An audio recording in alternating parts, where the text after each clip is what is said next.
Mi nombre es Diego Fica y sean bienvenidos y bienvenidas a la clase de farmacología de la tuberculosis en Chile.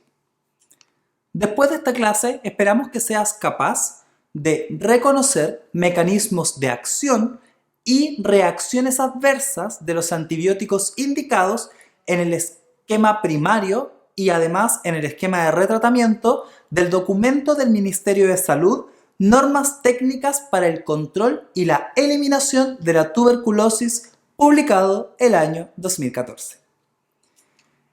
Antes de proseguir, es importante conocer algunos aspectos que hacen que el bacilo de Koch sea un poquito más complicado de abordar por los antibióticos de uso habitual y que hacen necesario un esquema específico para este patógeno.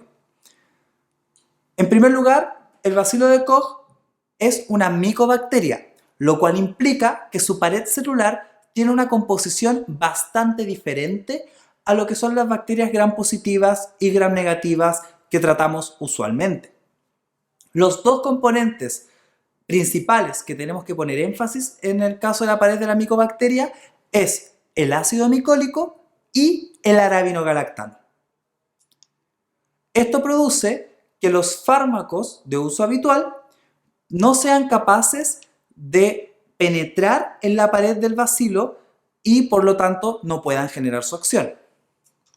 En segundo lugar, el bacilo de Koch tiene la capacidad de reducir su metabolismo sustantivamente y por lo tanto fármacos que requieren una activación enzimática por la bacteria para generar su efecto no puedan hacerlo a una tasa suficientemente adecuada como para poder llegar a una concentración suficiente y generar su actividad bactericida o bacteriostática.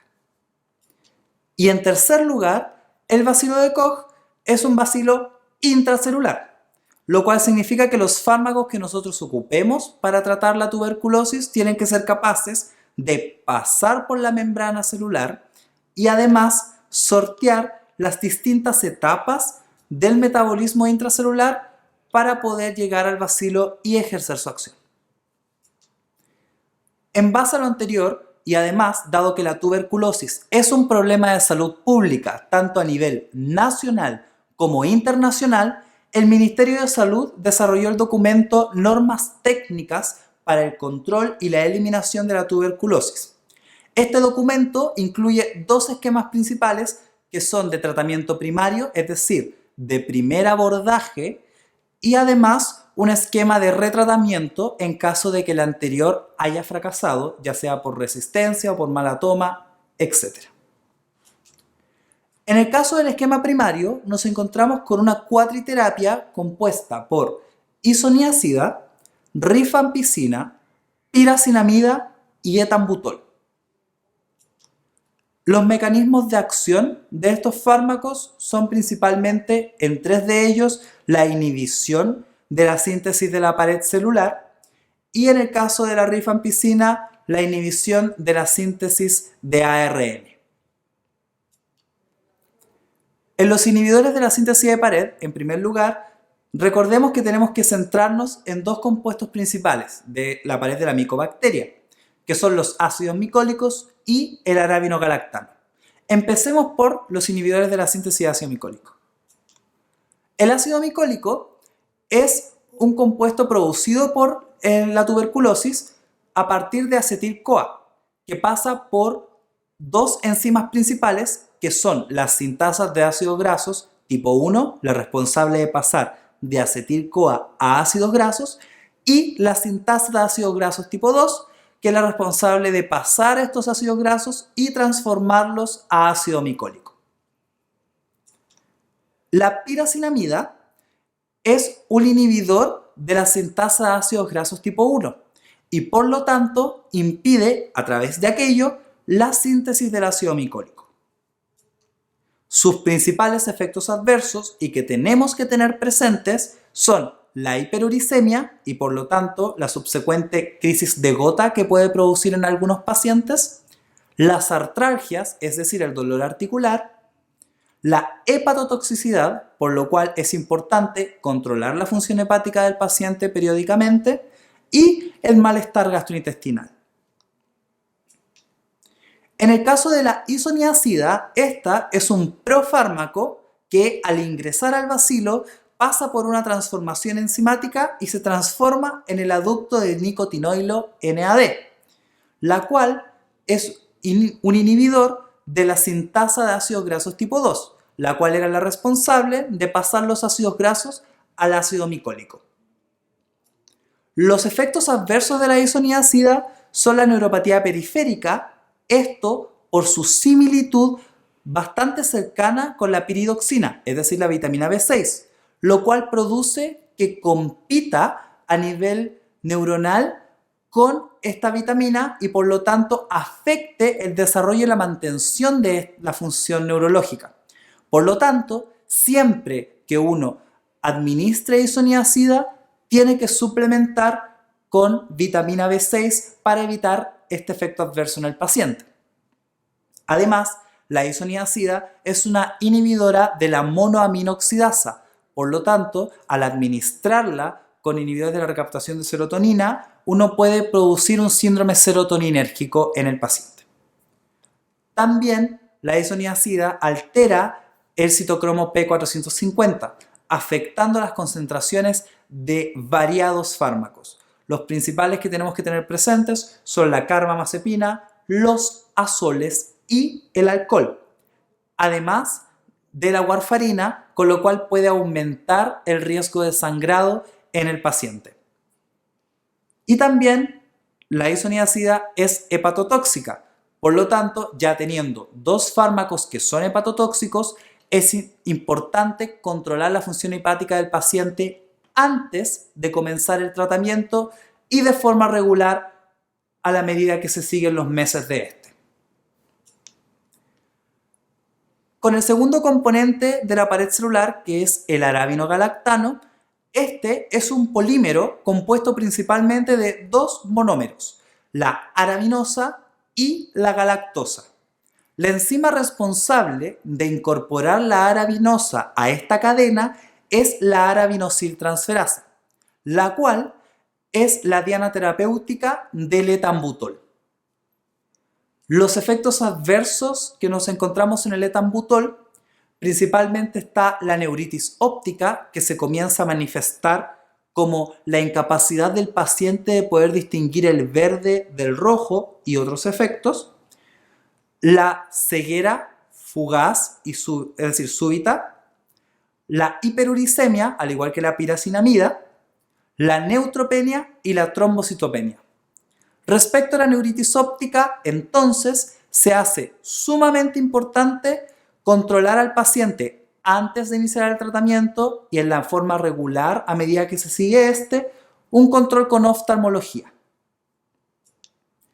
La rifampicina es un inhibidor de la síntesis de ARN. Esto lo hace al incorporarse a la ARN polimerasa, que pasa el ADN, lo transcribe a ARN mensajero. Los efectos adversos que nos podemos encontrar con la rifampicina está la agranulocitosis y otras discrasias sanguíneas, la hipersensibilidad, la hepatotoxicidad, la nefrotoxicidad y además un efecto más colateral que adverso, que es que se tiñan las lágrimas, el sudor y otras secreciones corporales de un color un poco anaranjado. Esta reacción puede alterar al paciente y es importante advertirle antes de iniciar el tratamiento de forma de que no se alarme y no suspenda su terapia. Entonces, en resumen, tenemos un esquema de 4 fármacos, tenemos 2 inhibidores de la síntesis de ácido micólico, que es la piracinamida al inhibir la sintasa de ácidos grasos tipo 1, la isoniazida que inhibe la sintasa de ácidos grasos tipo 2, el etambutol que inhibe la arabinosiltransferasa, es un inhibidor de la síntesis de arabinogalactano, y la rifampicina al inhibir la ARN polimerasa inhibe la transcripción. Los efectos adversos principales que tenemos que tener presentes con los pacientes son, en el caso de la piracinamida, la hiperuricemia y las crisis de gota. La isoniazida produce neuropatía periférica. Recordar administrar vitamina B6 junto con el tratamiento. El etambutol puede producir neuritis óptica, recordar el control con oftalmólogo. Y en el caso de la rifampicina, la agranulocitosis, recordar también tomar un hemograma antes y durante el tratamiento.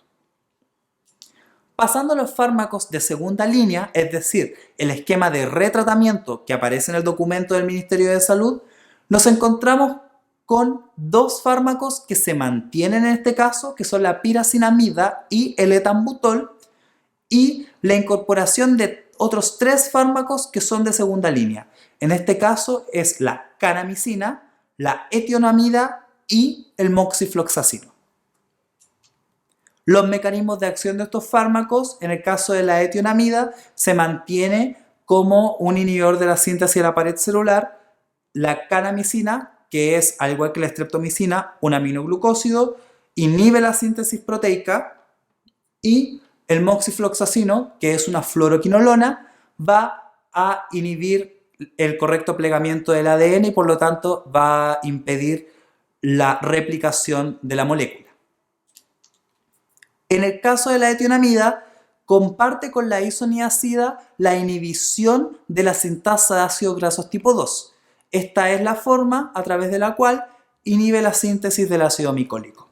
Sus principales efectos adversos, al igual que la isoniazida, es la hepatotoxicidad, sigue siendo imperativo entonces controlar la función hepática del paciente, la encefalopatía y neurotoxicidad, siendo aún también imperativo administrarla junto a piridoxina, es decir, vitamina B6, las molestias gastrointestinales como caso particular y la hipotensión postural. El moxifloxacino es una fluoroquinolona que lo que hace es inhibir la ADN girasa. La ADN girasa es la enzima responsable de corregir los errores de plegamiento del ADN que podrían dificultar su posterior replicación y transcripción. El moxifloxacino, al impedir la acción de la ADN girasa, entonces impide el correcto funcionamiento de esta molécula y por lo tanto altera la función de la bacteria completa.